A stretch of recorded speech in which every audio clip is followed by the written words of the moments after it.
Thanks for having me here. I'm glad that I can share the approach I use for teaching my classes. So I'm going to talk about the class I organized after graduating from DLI in summer last year.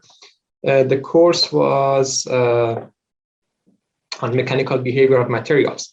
So what I did, I first used backward design to create my course. And backward design is an intentional course design which focuses on the students' learning rather than the way that I want to teach. So it has 3 steps. The first step is to determine the learning outcomes. What do I want my students to know after the class? When they graduate, when they pass this course, what they should need, what they are able to do, and they know.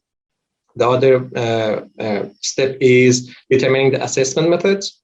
And finally, then I talk about how I want to teach the course. So I start from the learning outcomes, the end goal, and then I come back and see how I want to reach that by my assessments and my teaching.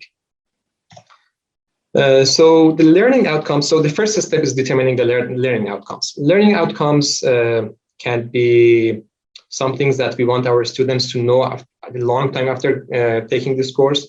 There are some important things that they should be able to do and they should know.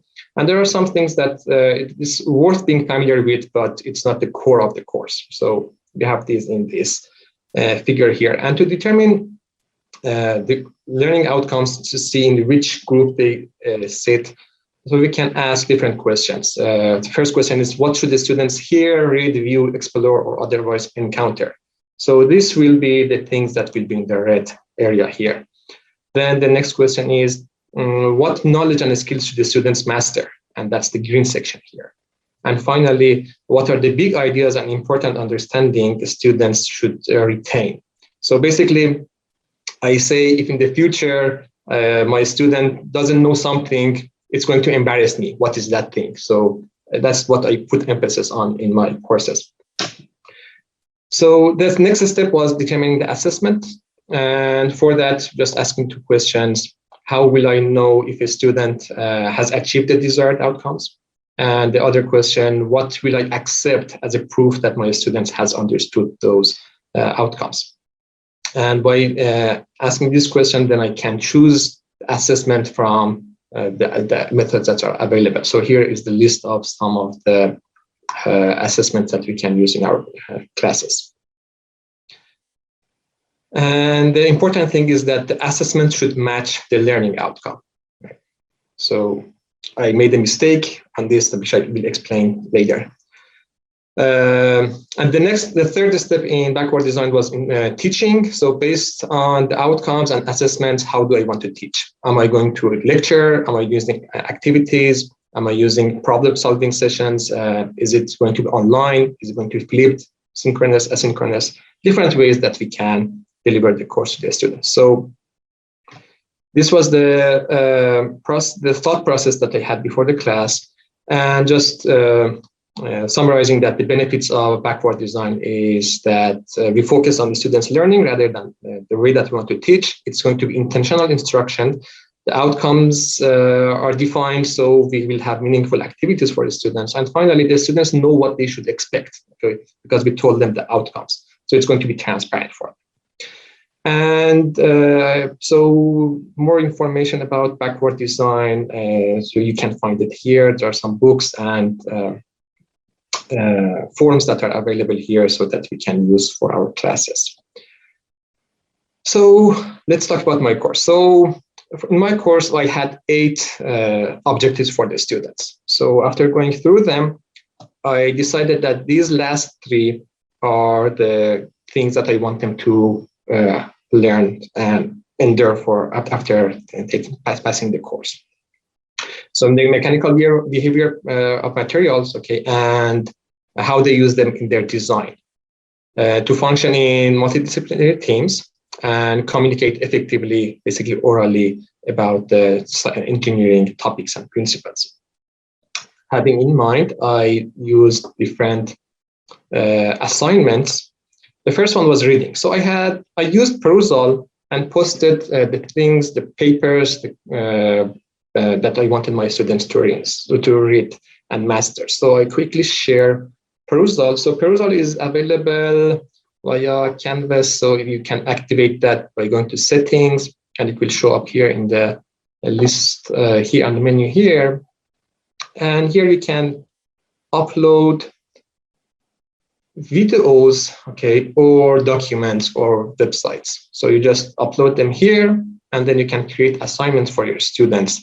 And then they can watch the videos. If you are assigning videos, for example, this one is a video. I just open it for you here.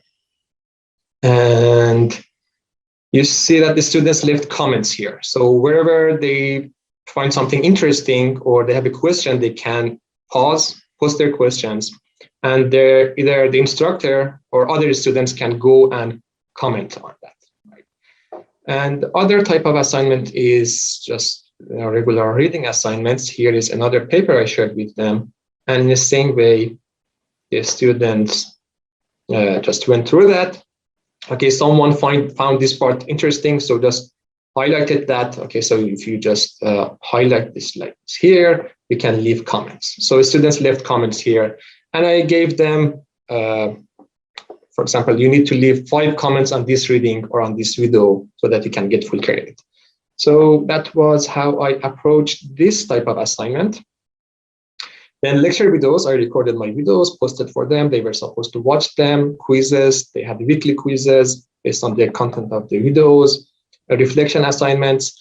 So each week I was giving them one question that the students needed to reflect on that. So the question could be, what was the most difficult topic of this course that you didn't learn? And there were other types of questions. For example, this one. One session, the topic was about fracture, how materials break. So I started my lecture by having this video for them. So, and finally, this huge rock breaks. Okay, so I showed them this video, and in the reflection assignment, I asked, okay, what are the mechanisms? What is the engineering concept that this worker is using to break this huge stone? And what are the what type of fracture is that? Okay, so these are the things that are already covered in the course, so then they should know. So they just go back, read the content, find the relevance between the video, how what they learned is used practically in such a case. Discussion sessions. So I planned to have them in groups in breakout rooms to work on problems, and homework, again, weekly homeworks and group project. I didn't have any final exam or midterm exams, so I had group projects for them, and it worked like this. You need to find 3 papers on a specific topic. You choose the topic yourself. The first paper is a review paper about that specific topic, for example, fracture. Then the second paper is a general study of that topic. And then finally, a third paper that is specifically discussing the mechanisms of the second paper. Okay, so they go from something very broad to something very narrow. And for that, our librarian, Ms. Julia Gelfand, was nice enough to develop this web page for our course. And so the groups are here. There are some resources shared with them, what databases they can use, annual review, Web of Science, and other things that are relevant to material science, which is my major. So that was another assignment that I had for them. And as you see, it was a semi-synchronous course because I had both lecture videos and also live sessions, discussion sessions. And I created something like this. I was not as organized as Jennifer, so I just give them some rough idea. And Mondays, you need to have your homework done, and the same thing for all the assignments during the week. At the end of the quarter, I had some questions in the evaluation for the students. I was specifically interested in the reflection assignment and proposal assignment. So I asked them whether reflection assignments helped them in the process of learning, and 60% agreed that it helped them in that process. 60% of those who participated in this. And about proposal, again, 60% they thought that reading assignments on proposal was helpful. So if you remember, I said my assignments was not aligned with the learning objectives. There were some other comments that they said we didn't understand how the reading was related to the learning objectives. Why did we have this reading? Or the reading was too difficult, too detailed. Okay, so they were not. It was above the level of the class. So that was the mistake I made here. And I also received a nice email later from one of the students who said, so this type of teaching this adjustment of teaching helped them to learn during these circumstances, which was very encouraging. Okay, so I learned also some things that I didn't do quite good. Weekly reminders. So I was avoiding sending emails to students because I thought they are receiving many emails every day. I should not add to that. It turned out that it was not the right decision because, again, in the evaluations, they said we needed reminders about the due dates. And then the students needed example problems. So in the first discussion session, the student said, we don't want to go to breakout rooms. So there was a huge resistance. So I said, okay, don't go. But so I changed my syllabus, basically my policies, because they didn't feel that they will learn that way.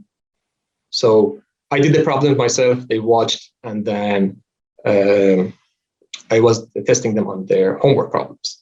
So 15% of the grade was for discussion sessions. So I needed to allocate that to other assignments. So what I did, I made a survey for them, and I just like, okay, you decide what you want this 15% go to.